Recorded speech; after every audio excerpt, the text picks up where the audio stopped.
Good morning, everybody.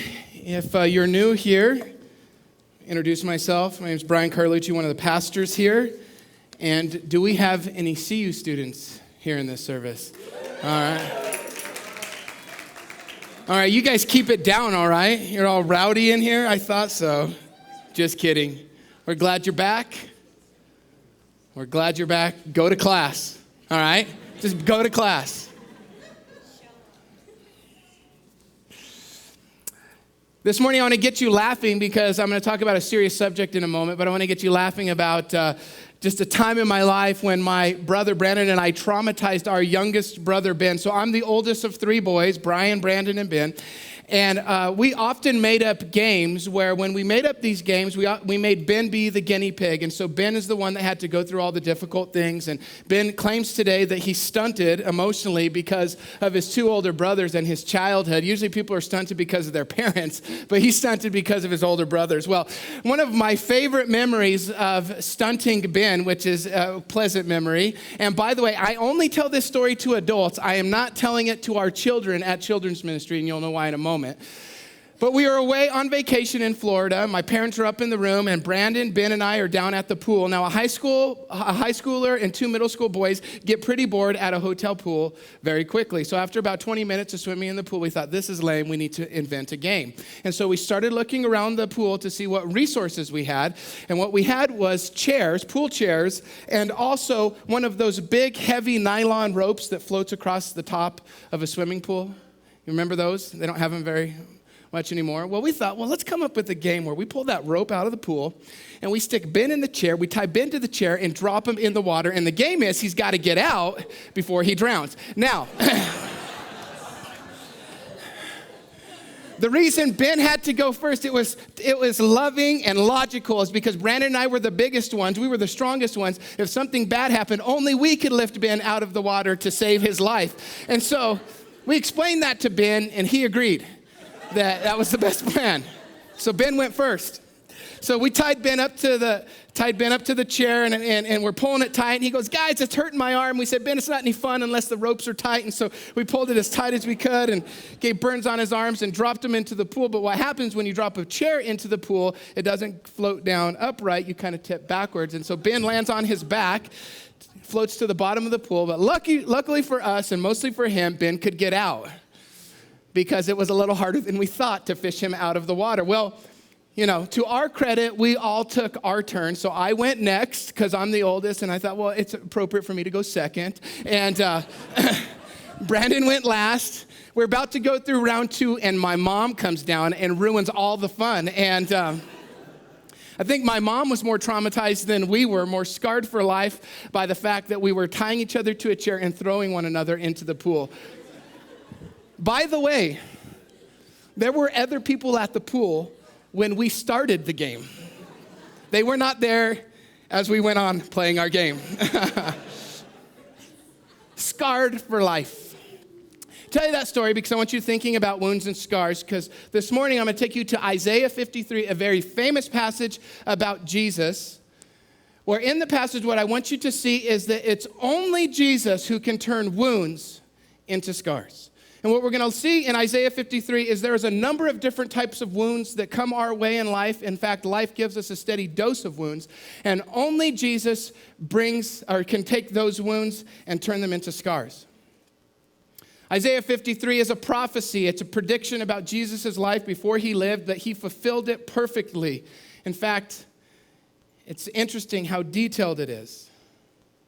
It's a passage that has a lot to say about us, has a lot to say about God, but most of all has a lot to say what God does with our particular wounds. Now, one reason I chose this passage this morning is because it's a great passage to center on and think about at the start of a year. And here at Cornerstone, this is the start of our year, the start of the school year. This passage reminds us of a couple things that are really important to us here at Cornerstone. And it's not just that they're important to us here at Cornerstone. These are God's ideas, and they're important to God. That's why they're now important to us. But the first is this, is that as a church, everyone is welcome here. With the exception of people that want to hurt others, they're not welcome here unless they're in handcuffs. But everyone is welcome here. So some of you might think, this type of person or this type of lifestyle, they're not welcome here. Well, you know what? You'd be wrong. Everyone is welcome here at Cornerstone. But when they come, the second thing that's important to us is that we want to give them an interaction with Jesus because we think Jesus matters most. He matters more than great music. He matters more than this little room that, especially during second service, you're sweating it out and sitting on someone's lap. And he matters more than the teaching. Jesus matters most. And the reason Jesus matters most is because he's the only one that can take wounds and turn them to scars. He's unique in every way. And because he's unique and because only he can do this, Jesus is essential for everyone, everywhere. And so that's important to us. We see it here in Isaiah 53, just how unique Jesus is and how, you know who it is that Jesus connects with? Those that are wounded. Those that have wounds. And hopefully by the end of the message, you'll see that we all have that in common, that we all carry wounds. So Isaiah chapter 53, let's start in verse 2. Prophet Isaiah is speaking of Jesus. This is what he says. For he grew up before him like a young plant and like a root out of dry ground. He had no form or majesty that we should look at him, and no beauty that we should desire him. In other words, Jesus was just a normal person. Well, we know that he was fully God and fully man, but he's like us. He had just a normal person.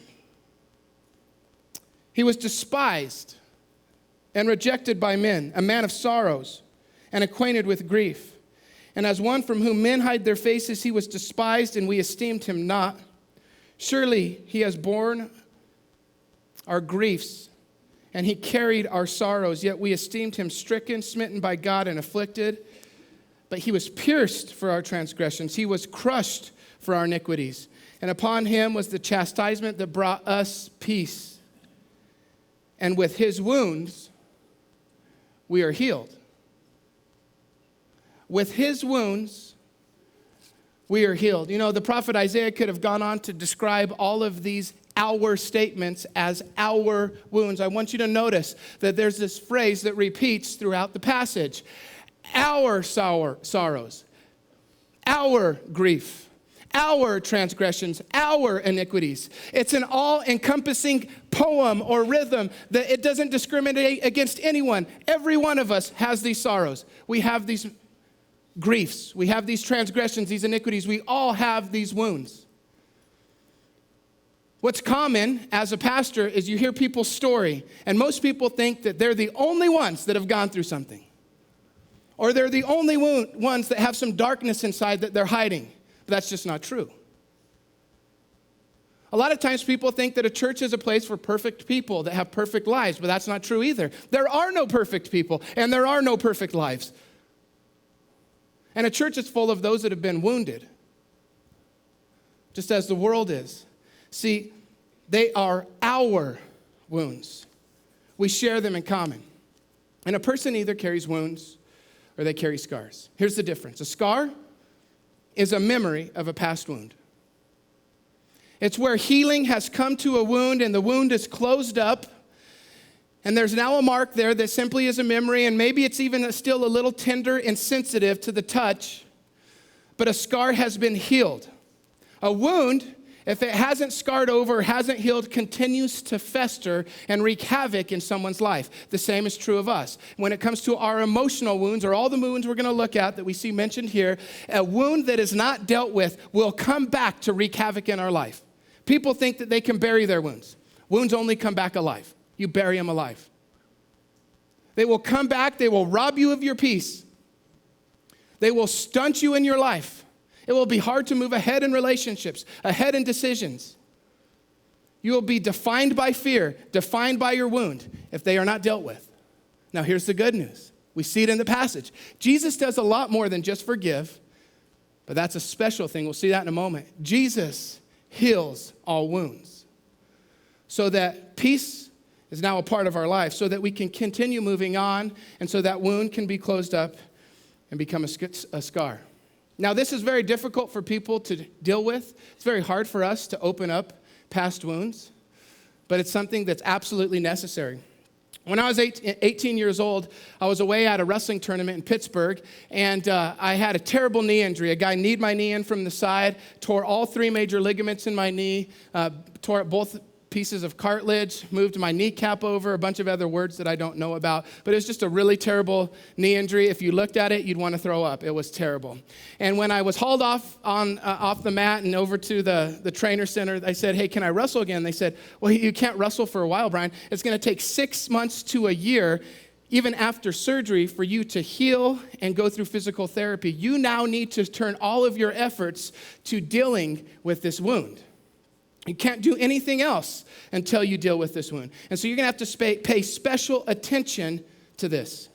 You're going to have to allow a surgeon to open up this wound because it's not on the surface, and do surgery. And surgery is even not enough. It won't just be healed in one moment, but you're going to have to allow time for it to heal. And you're going to have to work a plan with physical therapy. You see, emotional wounds are the same way. They need opened up, and it takes time. But Jesus is not only the surgeon, but he's that trainer that's giving us a plan to move ahead. He wants to deal with our griefs, our sorrows, our transgressions, our iniquities. There are no perfect lives. Verse 4, he bore our grief and our sorrows. Now, this sounds familiar to many people. Most of us are pretty acquainted with what it means to grieve and to have sorrow. We might have shame in our life. We might have loss. We might have regret. Whatever it is, we know what it feels like to have grief and sorrow. Grief and sorrow as emotions and experiences come from two particular wounds that I want to mention. The first wound is this. This is the wound that we receive because something has come to us that shouldn't have come. So there's many examples of this, but these are wounds that we receive from the world. So an obvious one is abuse. There are people in the room that have been abused, and you've gone through something that you shouldn't have. And so you're wounded because of that. Physical abuse, sexual abuse. There are some statistics that say that by the time our high school students graduate from high school, 1 out of every 2 students in our high schools will have experienced some form of physical or sexual abuse. Wounds everywhere. The wound of receiving something that they didn't deserve, that they shouldn't have gotten, was not God's idea. We can receive the wound of verbal abuse. Often words cut deeper than anything else. And we remember what we've heard. And we play it back in our head over and over again. Those are wounds. When my mom and dad were both kids, they both went through terrible experiences of abuse. And it's taken a good part of their adult lives to move through that and experience healing. There are also emotional wounds that can come from being betrayed or going through a divorce.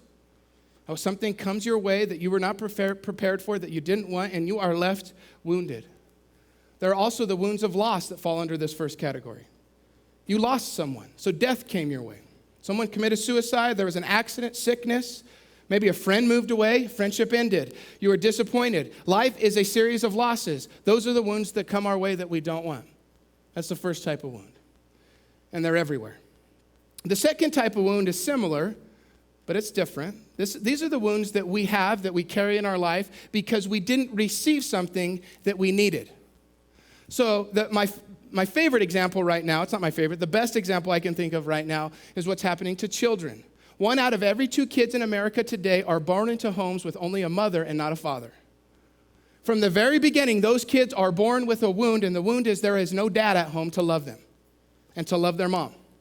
And that is a wound that those kids will have to deal with. Thank goodness Jesus is there to carry every wound. But those are wounds. Maybe some of you never felt the love and affirmation of your parents. Maybe some of you don't have a relationship with your parents, and that's something that you needed. Maybe you haven't had a safe place to live. Well, that can be a wound. Maybe you've never had a friend. That's a wound. You have not received something that you needed. And it results in sorrow and grief, even shame at times. Everyone has been wounded. And everyone has been hurt. In fact, life, for some people, until you deal with your wounds, is just stacking one wound on top of another. Life is a series of losses and wounds that come our way. But it takes courage to open up that wound and say, God, can you help me? Jesus, I read here in the passage that you've carried those things, that you were crushed for those things, that it is through your wounds that I can experience healing. It takes courage to go through that, and we need it. That's why we give messages like this at Cornerstone, to be reminded that you're not alone. A few months ago, I spoke to a group of middle school students at a middle school camp, and I gave this message, and it was the one message of the whole week that the kids were just quiet the whole time. I mean, I got their attention right away when I started talking about wounds, things that have been done to them and things that they hadn't received and how they've been hurt. They understand pain even at that level or that age.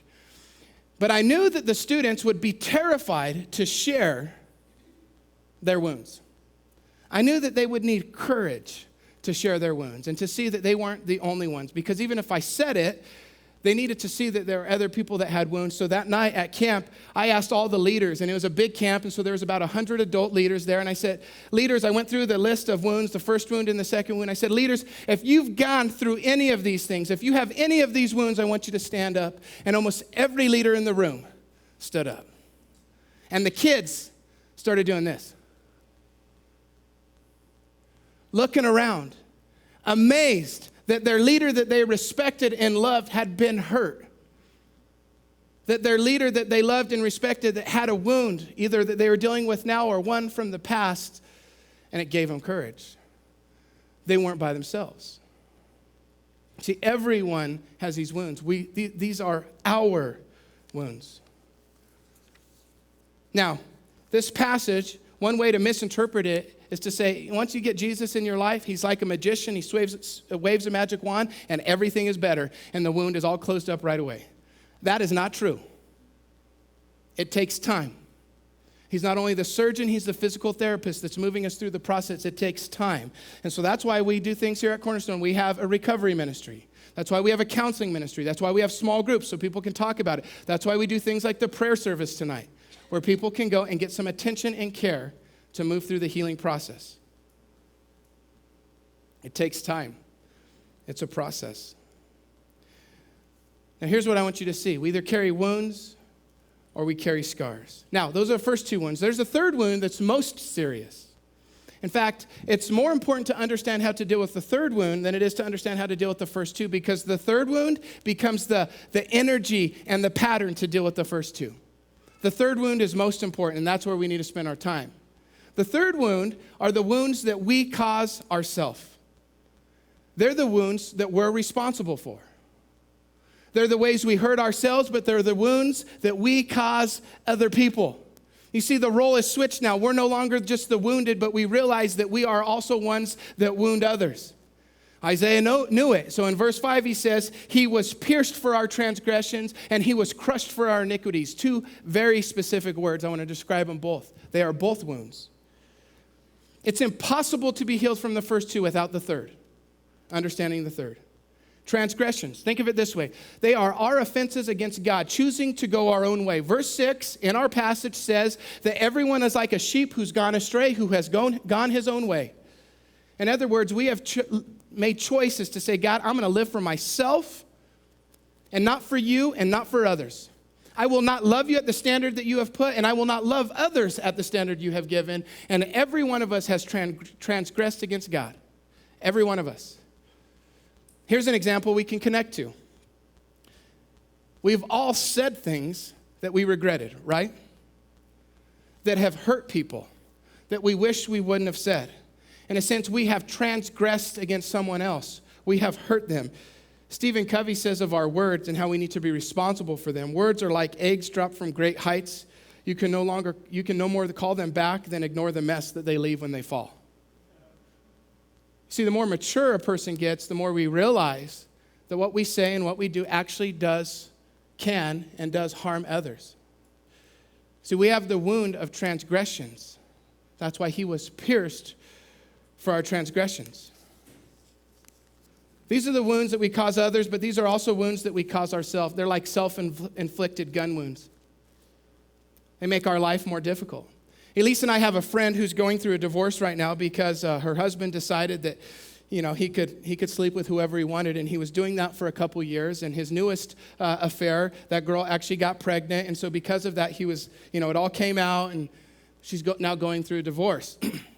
Well, this particular guy, his life isn't any better because of sin. In fact, it's more difficult. It's more complicated because of the way he's transgressing against God and his wife. He now has 2 children from his ex-wife, another child from the ex-girlfriend, and he's now on to another relationship. Life's complicated for him. It's a little bit harder. See, my point here is not to judge him because we all transgress. It's our wound. But when we sin, it hurts us. And people have misunderstanding about sin. We often think the sin is just God's arbitrary rules, that God just threw a bunch of rules out there, and if we don't keep them, he's just around, if there even is a God, to just get angry at us and punish us. And we think that his rules don't make any sense. But everything we see in the scriptures about how God would guide us in the way that we are to live our life, whether you call them rules or laws or guidelines, they are all for our own good. Every one of them. You might not understand them, but you can count on the reason God gave that is for human flourishing, not just yours, not just mine, but for everyone's. Now, I thought about this week. I thought about my own home and how we have rules at home. And I started thinking about all the rules that we tell our boys or that we remind them of from time to time. And I couldn't think of a single rule that we have that's not good for my boys, our family, or for other people. Every one of the rules is to help keep them safe, keep the family safe, or to keep other people safe. The guidelines help keep one another from wounding each other. That's what God does. Transgressions is part of sin, but sin is far deeper than that. That's why in verse 5 he says he was crushed for our iniquities. Iniquities is different than just bad choices. Iniquities is the part of us that has been corrupted. Now, what's true is that God made every one of us in his image with value and beauty. Every person is made that way. But over time, our heart becomes corrupted and dark. And there are parts of us that just can't shake being arrogant and prideful and selfish and afraid all the time. Or the parts of us that are corrupted that we just hate ourselves. Or we hate other people. Darkness inside of us. And it's not just choices we make, it's deep down inside. It's our corrupted heart, our iniquities. Here's the worst thing about iniquities in a corrupted heart. When our heart is corrupted, we begin to look for life and healing in different people and different places other than God. When we were made for him. And we're looking for other people to do for us only what God can do. And so that's why we need Jesus. He was crushed for our iniquities so that we could receive new hearts. And so that there would be less pride and selfishness and self-hate and doubt and fear in us so that we could love better. The Bible calls all these self-inflicted wounds sin. And there are no small sins. Because every sin not only separates us from others. When we sin against others, we separate ourselves from others. When we sin, we separate ourselves from our true self.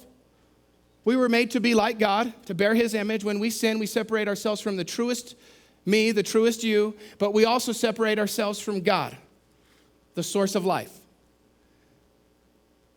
Paul said, all have sinned.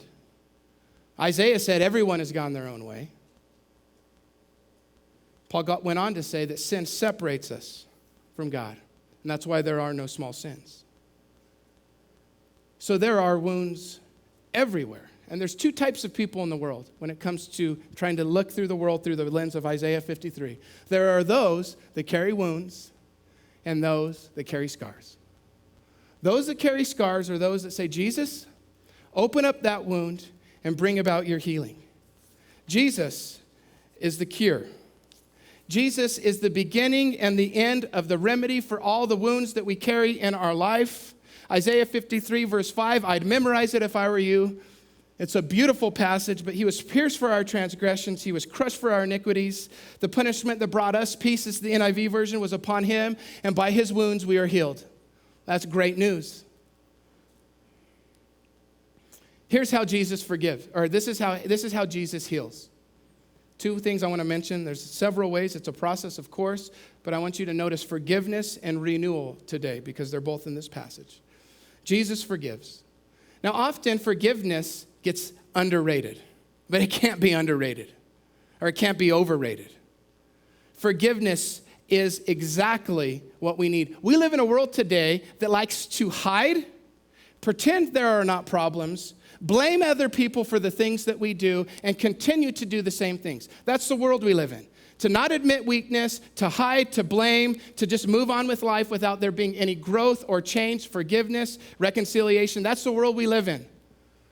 Forgiveness cannot be overrated because forgiveness says when we go to God saying, I need your forgiveness, it's us admitting that something is wrong with us. There's something wrong that I need your forgiveness, God. I've not only transgressed against you, but I have against other people, and I absolutely need you. You see, when you receive God's forgiveness, we are put in a place of humility before God saying, I need you. I'm sorry, I can't do anything to fix this or earn back what has been lost. I need your forgiveness. So forgiveness does something special to us, but forgiveness is steady. God is always giving it. How is it that Jesus can always forgive? He has an endless source of love and forgiveness for us. Well, the way he can do that is he paid a great price. Forgiveness cannot be overrated because forgiveness is not cheap. Think about your own life. If you've had to forgive someone that really hurt you, it was not cheap. It was difficult. In a sense, you were taking on the burden on yourself.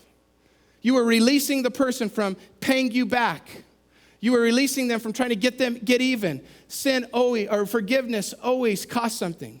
Think of it this way. Let's say there was a judge in Boulder who decided to release a serial killer. And he said, I'm going to forgive them. And there's no cost to anyone. I'm going to give free forgiveness to this prisoner. Well, that would not be true.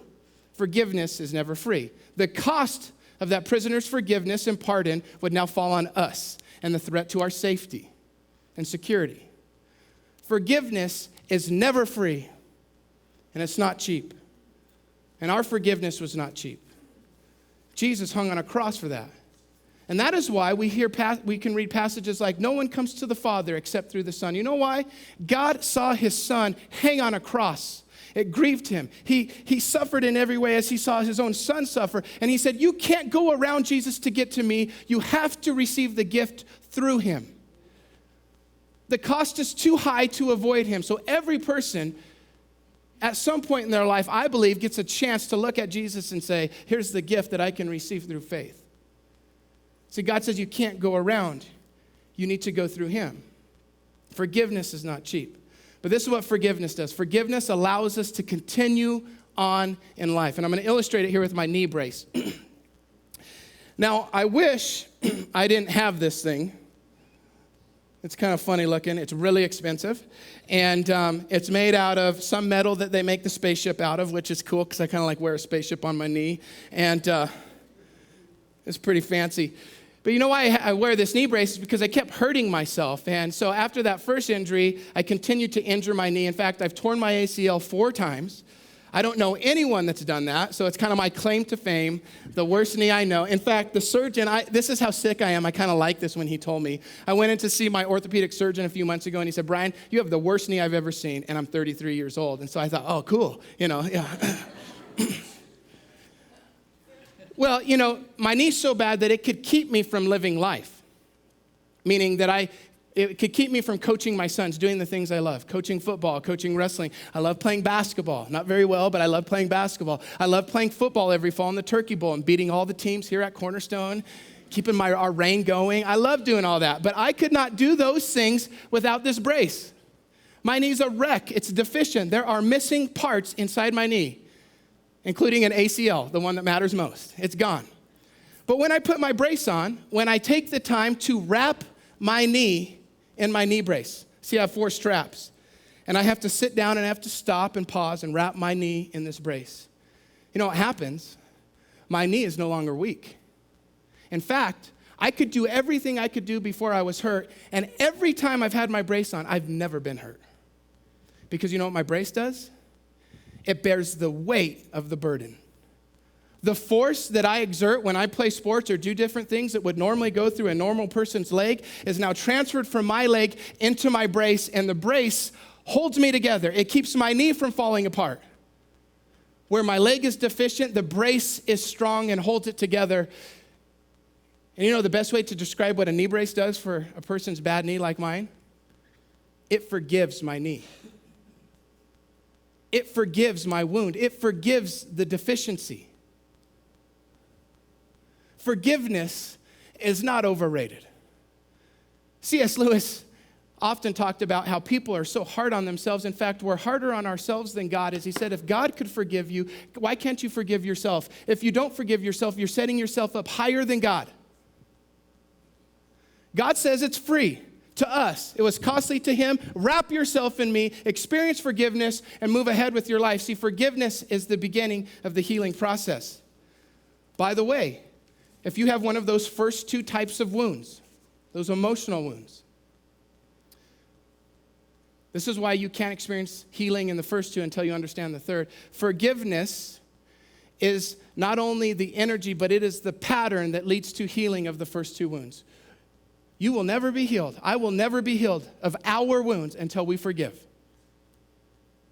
It's not easy. It's costly. But Jesus says, follow in my example. Forgiveness is a must to heal from the first two. Forgiveness turns wounds to scars. Here's the second thing Jesus does to turn wounds to scars. He renews. The punishment that was on him brought us peace. It brought us life. His wounds lead to our scars. It's this idea of death to life. His death leads to our life. His wounds lead to our scars. His stopping to be crushed and pierced leads to us continuing to live life. Not as wounded people, but as people who have been touched by Jesus. See, Jesus renews all things. This is where it's a gift. He renews our identity. Renews our self-esteem. He renews our confidence, our joy, our faith. He renews our heart. He renews our choices. He renews our families, our marriages, our relationships. He renews our city. He renews our church. How can he do that? Because he died in every way. He was pierced for us, crushed for us, so that forgiveness could be given and renewal could come into the world. Now, of course, this is a gift. That's why we hear the word grace all the time in the Bible. Grace is just unmerited gift. Jesus is the greatest gift of all. We experience this healing through his gift. And the Bible tells us that you can't just understand the gift. You can't just think about it, but you have to apply it to your life. And the way you apply this gift to your life is through faith. It's the way we open this package. It's the way we receive the gift is through faith. Ephesians 2, chapter 2, verses 8 and 9 says this, for by grace that you have been saved through faith. This is not of yourself. It is a gift of God, not by works, so that no one can boast. It is his gift to give. Faith opens the package. And there are some people in the room who maybe have never, ever opened the gift. You have never said to God, God, I will receive the gift in faith right now. I need some of your forgiveness. I need that renewal. I'm going to trust you and have courage to open up my heart and let you see my wounds to bring about healing. Some of you can do that for the first time today. God is in the room. He hears your prayers, and he loves you. It's worth stopping and putting on the brace. There are others in the room that are like me who have been a follower of Jesus for some time, and you know what? We forget that we too have to put on the brace. We too forget that we have to receive the gift of forgiveness and renewal. And you know why we have to? Because wounds continue to come. I continue to be wounded, and I continue to wound others. And so I need God's forgiveness. I need to forgive others, and I need his renewal constantly. A lot of times we think we've arrived. No, the church is a place for people who are wounded that are in process. See, the work that gets done here is wounds to scars, over and over again. That's the work that should be done here at a church like this. Now, I want to close. The worship team can come out. Whether it's the first time you're going to wrap yourself in God's love in this gift, receive his forgiveness and renewal, or the 100th time, I want to encourage you to do it. Quiet your heart, speak to the Lord, hear his voice, and let this be a special time between you and him. But also be encouraged. This is a special time for all of us. Why? Because they are our wounds. And he is our Savior. And he is our Savior. We're together. All right, one last thing. Let's stand together. I want you to close your eyes. And I want you to imagine a picture that we're given in the Gospels. This is an ancient practice where you actually visualize yourself in the story. So I want you to imagine that you're in a room with the disciples.